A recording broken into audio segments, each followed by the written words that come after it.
Good day, folks. This is tutorial number 31 in the playlist that's Dynamic Scenario in 3D Experience, release 2025x.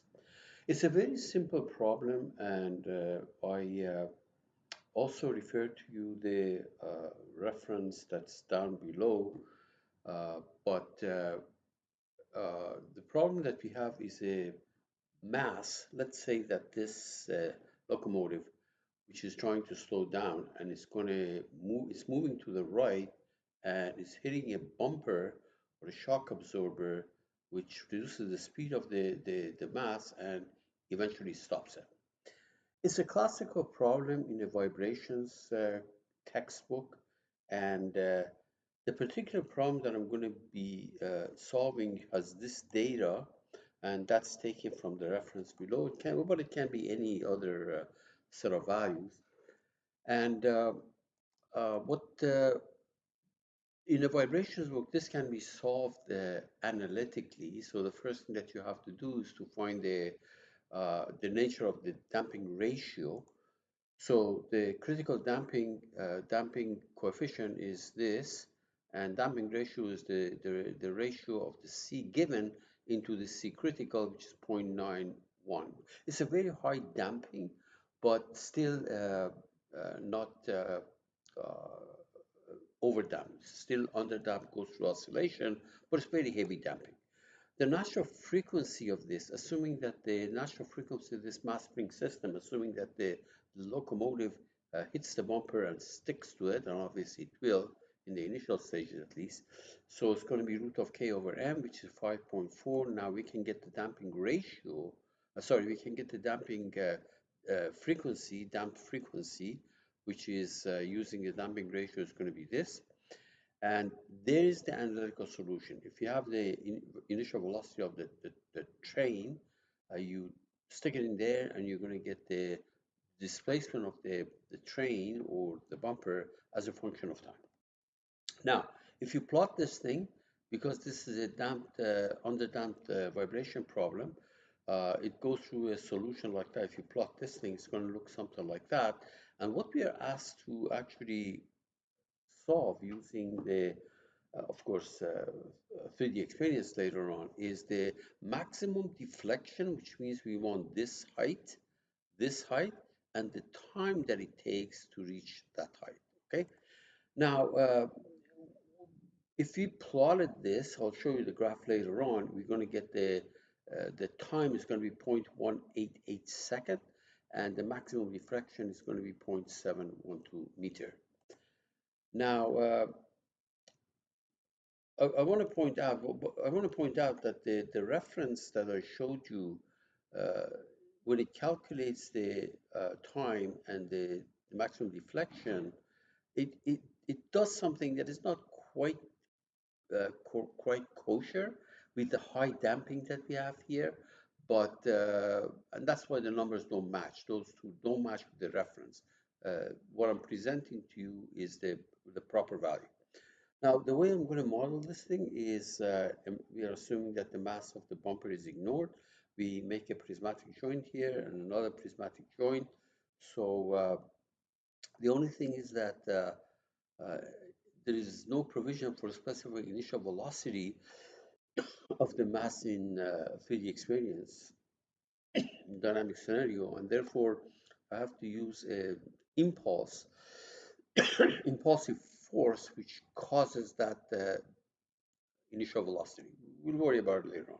Now, if you solve this thing analytically based on the stuff that I gave you, you see that the graph looks like that. So this is the maximum deflection of the bumper, and it occurs around 0.88. Now, needless to say that this maximum deflection takes place when the velocity is 0, which matches the velocity of, obviously, profile. Now, the way I'm going to solve this problem is a prismatic joint between the mass and the ground, and also a prismatic joint between the bumper and the ground. The only thing is that for the ground, because I want the bumper to be a little bit smaller than this width, so what I've done is I've drawn a line here in the ground. In the ground, I have drawn a line, and I'll make a prismatic joint between this bumper, the edge of the edge of the bumper and this line, and the bottom face and the bottom face. That makes a prismatic joint. Now there's going to be a spring, and there's a point out here. There's a point out here which belongs to the ground. So the ground is not only this bottom flat piece, but there's a line on it, and there's a point here. That point is where the spring and the damper is going to be attached to. On this side, it's going to be attached to the ground. On that side, it's going to be attached to the point that's basically this centroid of this block. Now, after compression, after compression, you're going to get things like this, and let's hypothetically say this is where it stops, and then it bounces back. This maximum deflection from where it was, to the place where it stops is 0.716, which agrees with that analytical graph that I showed you. Now, if you plot the velocity as a function of time, notice that velocity initially is zero. Velocity of the ramp is initially zero, and because I'm going to be applying an impulse. Okay, I'm going to be applying an impulse, and once you apply the proper value of the impulse, the velocity jumps to -10, and then it decreases. Obviously, notice that from -10 it decreases to zero, but eventually stops, and it stops around 0.188. It's just some well. Not 0.188.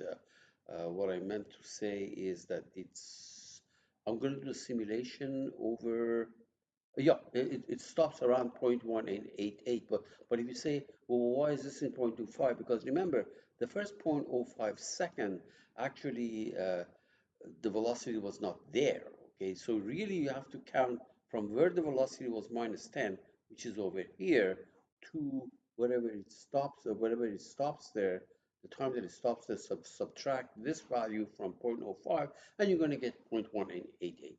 And the deflection is going to be this height, maximum deflection is going to be this height, which is 0.7, whatever it was, okay, roughly.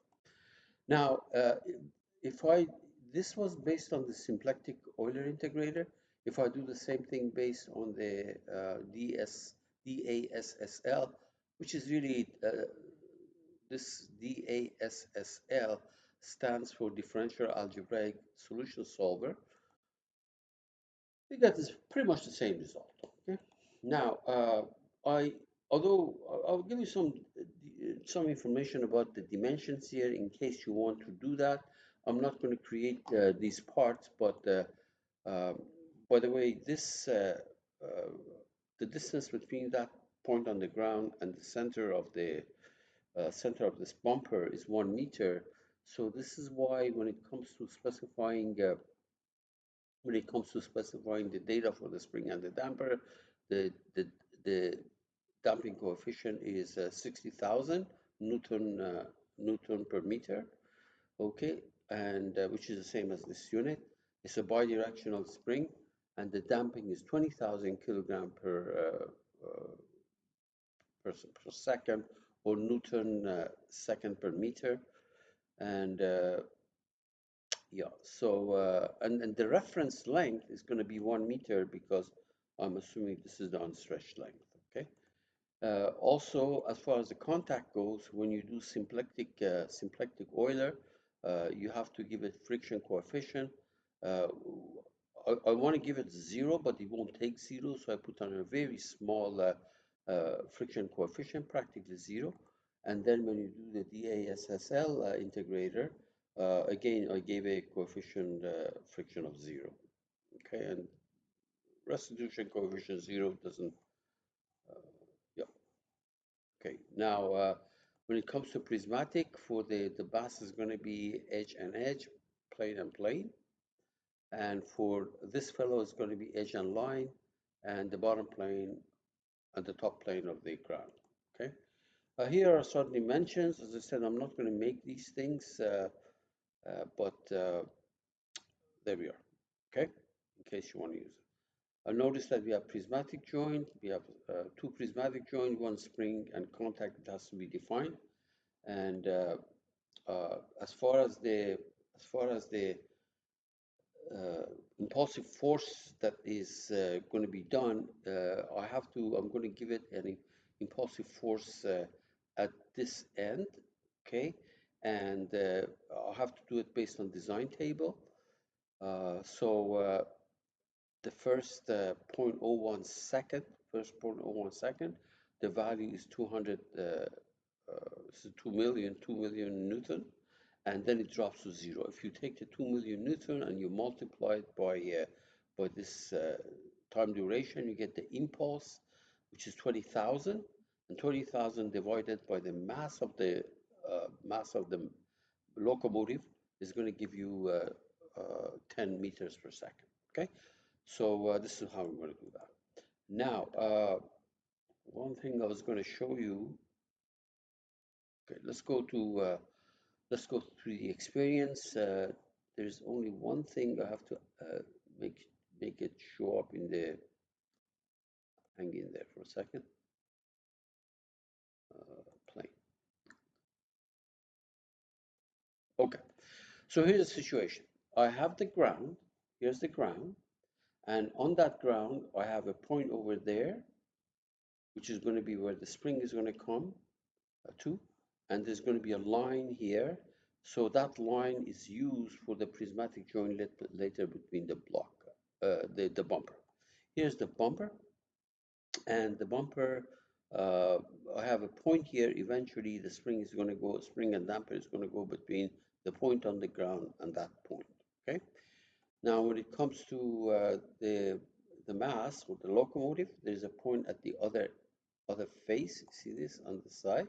That's where I apply my force, impulsive force, for that duration, and how I'm going to do the problem.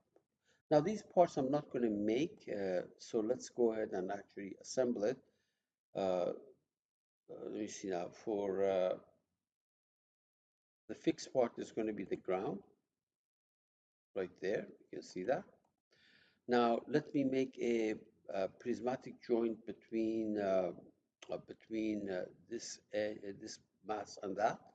So first thing, maybe the first thing is I'm going to snap this thing to the right location. So snap this point to that point. Okay, good. Okay, and there's a plane here. This plane is at the end of that line. See that? It's at the end of that line. And I'm going to use this plane, which belongs incidentally to the ground, to measure distance, okay? Distance of the compression of the spring, basically. All right, so let me put this in the right spot. So another snap between this point and the end of that line. Good. See that? We're pretty much done as far as putting in these in the right place. Now let's do our prismatic joint. First prismatic joint, prismatic. This is going to be the first one. Between, well, the template that I'm going to use is this one, 1, 2, 3, 4, 5, 6, point, line, plane. So it's going to be the line, which is the line on the ground, and the line at the bottom of the mass. And we need two planes, this plane and that plane, for example. And since I'm not controlling the motion of that, I don't need this. I'm going to delete that because I don't need it. So, okay. And let's do our other prismatic joint. The other prismatic joint, same template. It's going to be, for example, this line and that line. And for the plane, this top plane of the ground. And let me turn it around, the bottom plane of the bumper. Okay, and I don't need, I'm not controlling these things, so let me delete that. Very good. That's pretty much it. Okay, so now we're going to define the masses, the mass of these things. So we're going to go to mechanical systems design. This is where the masses and springs and things like that are going to be defined. Okay, so first the mass, you scroll all the way to the right. Here is the weight definition. Everything is good. So first thing I'm going to do is the ground. You click on the ground right there. Look at what I did. I went all the way to the right, click on the ground, click this hyperlink to declare the weight. Okay, the ground is stationary, it really doesn't matter, but I have to put some weight on it, or mass on it. So click on this checkbox, so it's going to put the default properties of steel, and it doesn't matter, we keep it the way it is, no problem, and close. Now click on the mass, click on this hyperlink, put the properties of steel on it, but I don't want this, I want 2000. Okay, you click, okay, right, that's really odd the way it is. Let me try it again. Click on this. Huh, come on.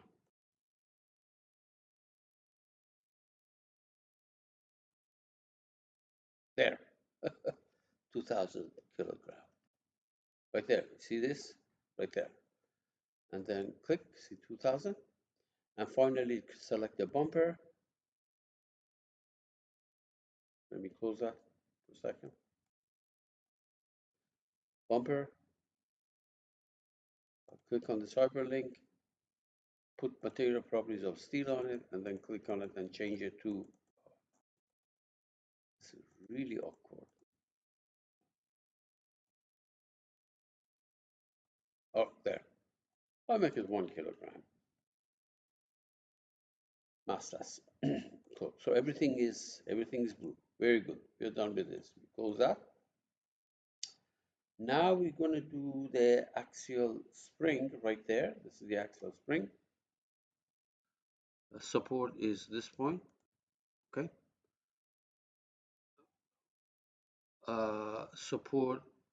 Second support is that one.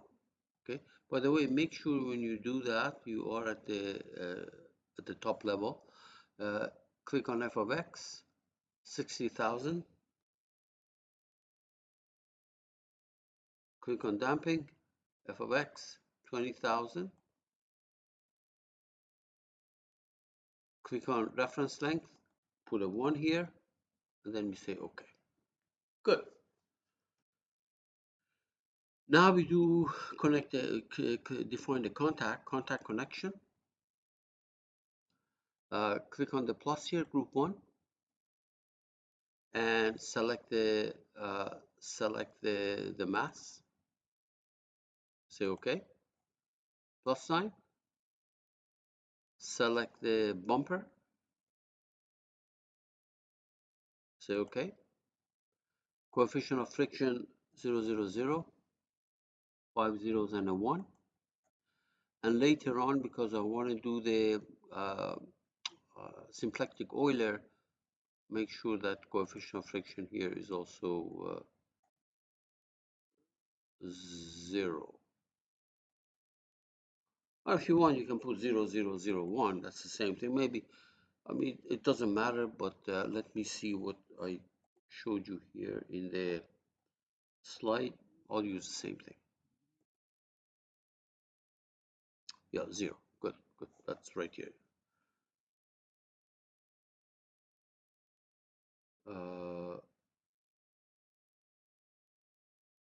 Actually, these things are backwards.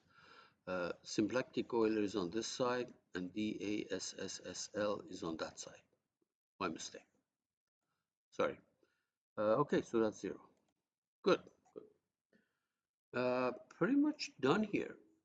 So now we're going to go to mechanical systems experience. Oh, I forgot to actually create the mechanism representation, mechanism manager. See that these are the things that I have.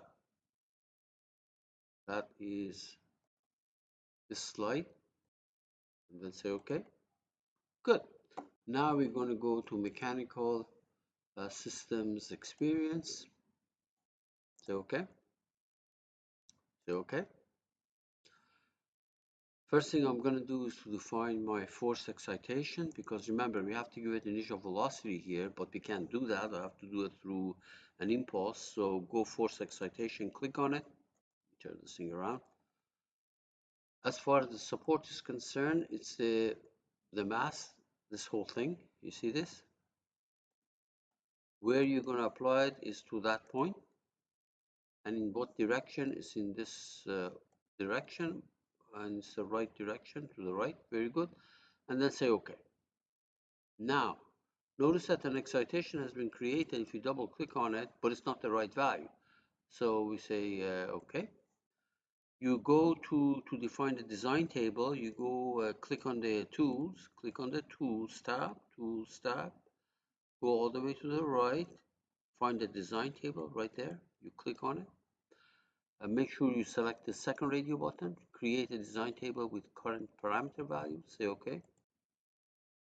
We want time to go in there, and we want the force to go in there, and then we say OK. It says I'm going to define an Excel spreadsheet, so that's fine. There we are, say OK. So a spreadsheet is going to be created, but we have to go and change the values right there. So we say edit table. So this is going to be 2 million, 1, 2, 3, 4, 5, 6. This is 0.01 seconds, of course, and this is also going to be 2 million. Okay. Now, as far as the next line is concerned, you can leave it like that, or you can put. Let me see what I suggested in the spreadsheet. You can make a point which is slightly to the right of it. It really doesn't matter, but it's a good idea to try to be consistent. 0.01001 drops down to 0. Okay, and then make sure you say save. You have to save. Close it, and it says that things are going to get synchronized.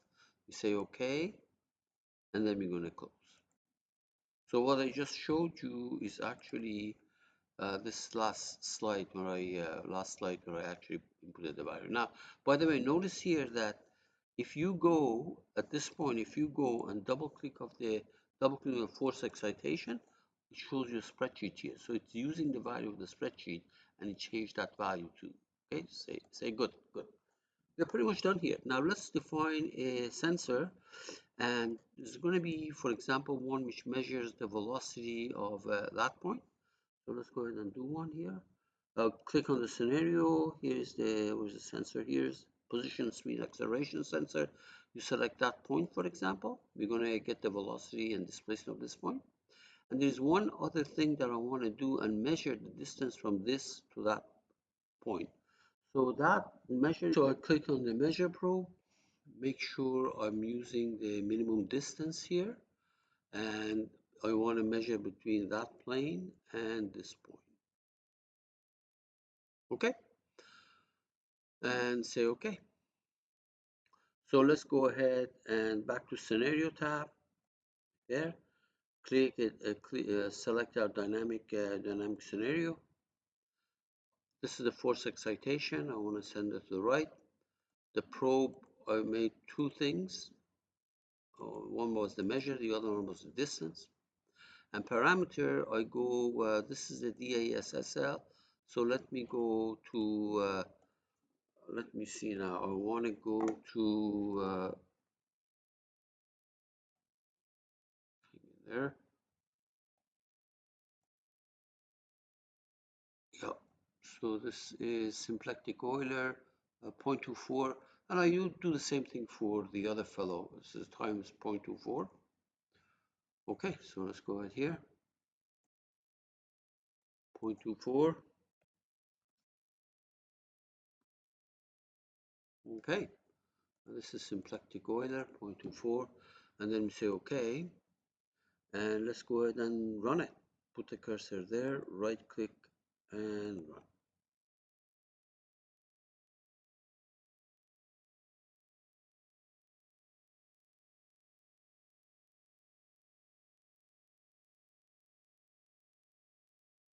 Okay, let's go ahead and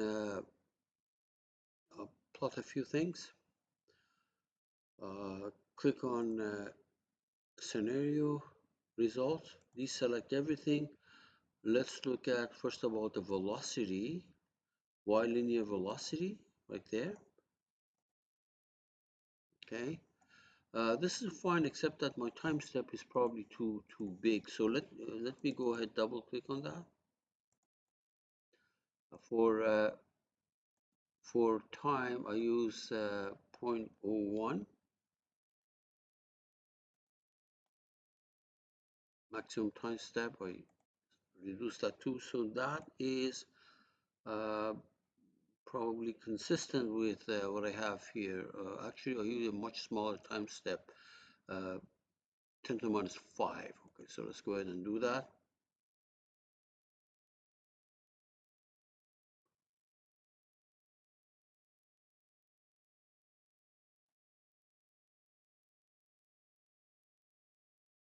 All right. Yep.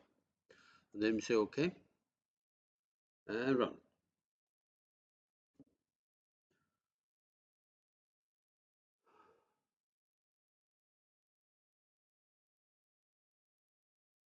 I mean, time step is a critical value here, so you have to be careful.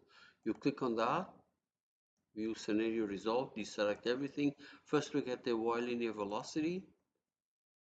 You can see that. So this graph matches exactly what I showed you here. Okay. Y linear velocity, you can see that. Click on this. Now, notice that it started with 0, and then it's down to minus 10, and then it goes all the way to up here, which is 0.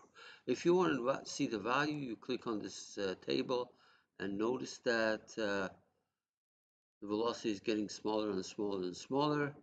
And notice that this point, 0.238, almost 0.239, it goes from negative to positive. That means it stops there.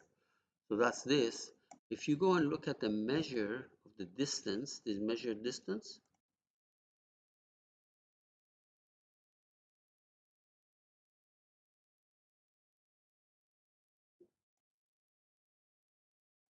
okay, so that is not what I want. My distance probe is not correct here. So let me go ahead, double click on that. Let me delete this thing. Another one. Where is the probe? Not probe, measure that point. That point on the, or you can use this top point. It really doesn't matter. And then we say OK, and run it.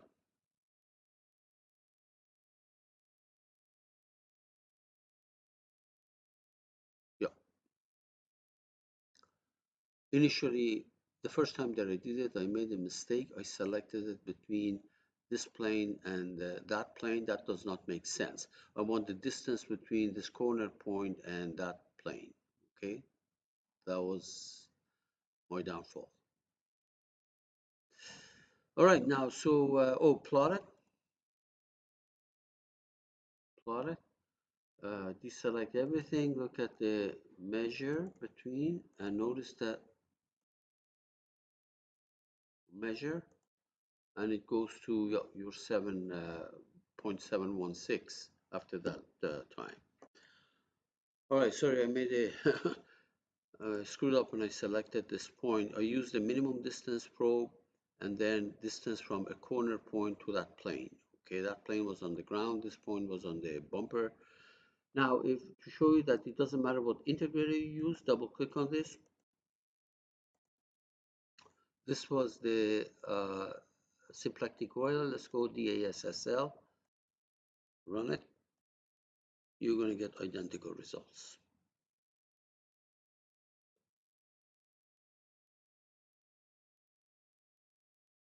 Okay, click on the view scenario results.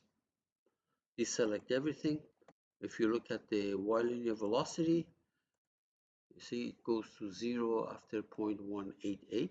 Remember, you have to take whatever that value is, and you can get it from the table if you want, and subtract 0.05 from it. You're going to get very close to 0.1888, and this value this value is going to be, this is the, it's going to be 0. You can see that, okay? And by the same token, if you go here and select the other fellow, length probe, you're going to get 0.716 that you had. Okay, that takes care of this tutorial. Good luck.